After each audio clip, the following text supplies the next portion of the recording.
What come to your mind when talking about investments?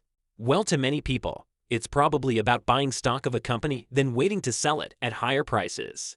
But do you know, investment in stock is not the only investment option for investor. In fact, there are various other investment options that you could start with less capital and potentially better return. However, each investment options come with different level of risks. So, as an investor, it's important to understand your risk tolerance and investment behavior before diving into any of the market. In this video, we'll illustrate the top 8 investment options, its related risk level, and potential return. Then it's all up to you to decide which option fit best with your investment attitude, or you could probably diversify into all of these options. Before we start, a quick disclaimer that this video is for educational purpose only. Please seek professional advice on your investment decision. We're not responsible for any loss following the content of this video. We'll start with the most popular investment choice. Investment option 1. Stock market. There are 2 ways you can earn return from stock or equity investment. You can make return from dividend or capital gain or combination of both.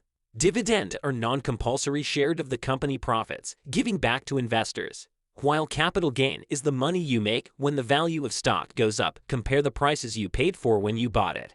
For example, if you bought one stock of Johnson & Johnson Company stock at price $160. Recently, the company has just announced they paid out dividends of $4.52 per stock. Imagine you own 1,000 stock. Your return will be $4,520 per year. That's your return from dividend. This investment option carries moderate to high risk due to fluctuation in stock market and changes in individual companies' performance. It is important to do thorough research on each company before you put your money into any company's stock. Investment option 2, ETFs. Similar to stock but with lower risk, beginner investors could invest in a more diversified portfolio by investing in exchange-traded funds, or usually refers to as ETFs. They can be bought and sold the same way as stock, and the market is also very liquid, which means you can buy and sell very quickly. The benefits of investing in ETFs over stock is that instead of investing in one company, you can invest in a pool of company stock and enjoy what investor usually refers to as diversification benefits. It means you do not have to put all your eggs in one basket. For example, iShares Core High Dividend ETF with the ticker HDV is a fund composed of many large companies. So, if one of the company stock prices in that ETF goes down, the price of that ETF might only be slightly impacted or will not be impacted at all because other companies in that ETF might perform well. Vanguard Dividend Appreciation ETF are another popular example of growing ETFs. VIG has grown from $34 per stock to over $150 right now in 2023. And if you look at chart, you will notice that this is quite an incremental growth over more than 10 years. There's not much price fluctuation, or simply put, we could say that VIG, on average, has grown in value of about $8 per year.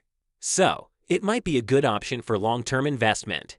Imagine you bought 50 ETF per year since 2009 and hold it until 2040, which will be your retirement time.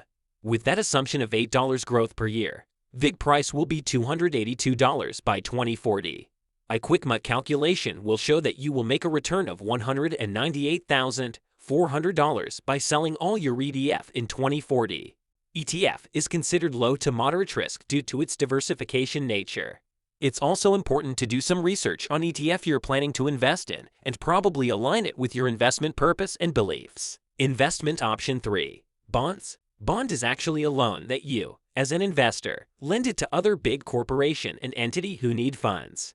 So, rather than lending your excess money to friends or relatives who has higher chances of not repaying you back, you can lend money to big company or even lend money to government through purchasing bond, which has lower likelihood of default comparing to lending your money to relatives. Depending on the term of the bond you purchased, you could either get a coupon payment, which is a fixed interest income every period, or you could be repaid back with higher amount than the money you paid for when you purchased the bonds. For example, if you purchase $1,000 worth of bonds, which pay interest of 7% per year, essentially your return will be $70 per year until the bond expired. Then your $1,000 will be returned back to you. Another interesting feature of the bond is the active corporate and government bond market. Unlike lending money to your relatives, if the term of loan is 5 years, then you have to wait till 5-year times to have your money refunded back. With bond, you can get your money back whenever you want by selling bond to other buyers. Many popular companies in US issue bond, including Apple, General Electric, Ford Motor Company, and many others, which you can easily purchase in active market. The average return on bond are between 1.5% to 5% per year, depending on the credit strength of bond issuer and maturity length of the bond.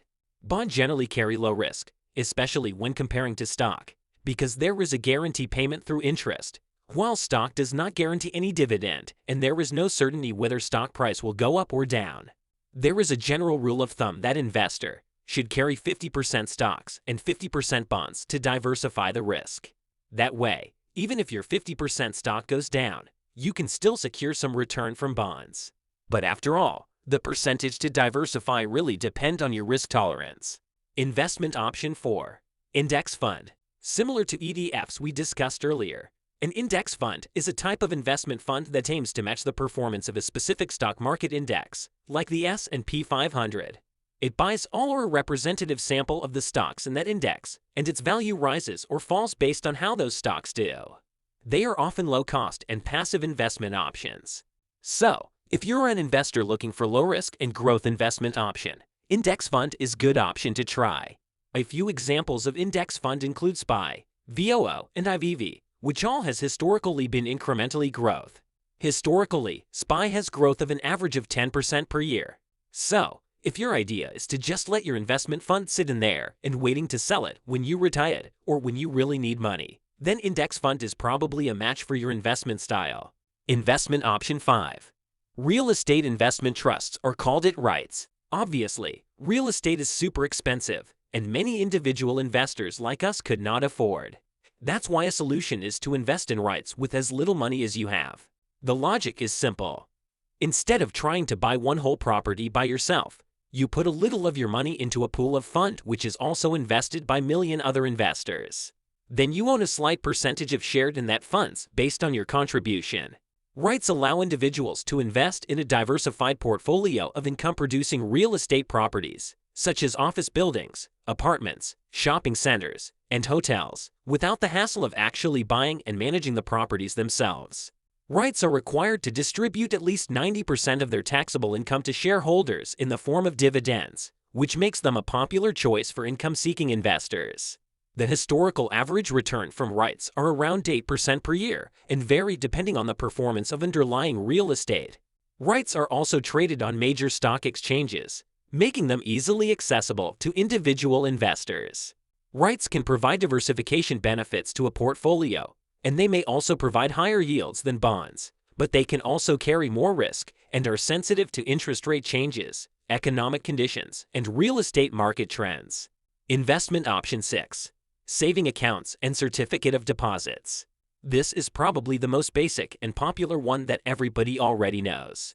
But what really interesting is that saving accounts and certificate of deposits are more than just saving, they are also an investment.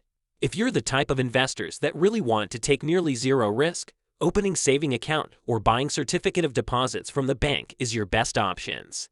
But do not forget the simple logic in finance, which is the higher the risk, the higher the return. The lower the risk, the lower the return. Saving account generally offer an interest somewhere between 0.05% to 0.9%, while certificate of deposits generally offer interest somewhere between 0.5% to 5%. This percentage might change depending on the banks and country that the bank operates. In developed countries, the rate is generally very low, while in third world countries, the interest rate for saving and CDs could jump as high as 3% and 8% respectively. Investment option 7. Cryptocurrency. Cryptocurrency has gained significant popularity in recent years, specifically due to big jump in value of Bitcoin from 2020 onward. The return from cryptocurrency investment is capital gain, which means the gain you make from selling cryptocurrency at a higher price than you originally bought. Imagine you bought one Bitcoin at price $5,000 during 2019, then sell it at $60,000 during 2021. Well, that's a lot of money you make within just 3 years. Now imagine again, you bought more during at $60,000 during that 2021. Right now, it's worth around $20,000. Again, that's a lot of money you can lose just within 2 years.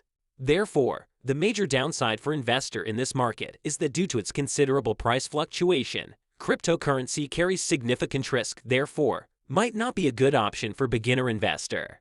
Investment option 8. Gold and silver. Gold and silver are a good option to hedge the portfolio against inflation. Because gold and silver are natural resources, their supply is limited, while the demand for gold and silver is increasing in line with population increase. Therefore, over time, the value of gold and silver theoretically will move upward.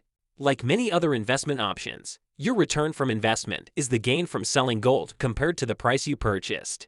Investment in gold and silver carry minimal risk, and the growth in value is small and incremental. However, it is a great investment option for long-term investment. It's good to add it in the portfolio for the purpose of diversification. At this point, you might feel like some options are not really for beginner. Well, the purpose of this video is to cover most of the things for your consideration as a new investor. Also, this video does not go into too much detail for each investment options because the objective is to let you know what each option does and how it fits with your investment budget, your risk tolerance, and your investment objective. If you wanted to find out more about each option, let us know in the comment sections so we can share with you in future video. Be sure to like and subscribe, and we'll see you in the next video.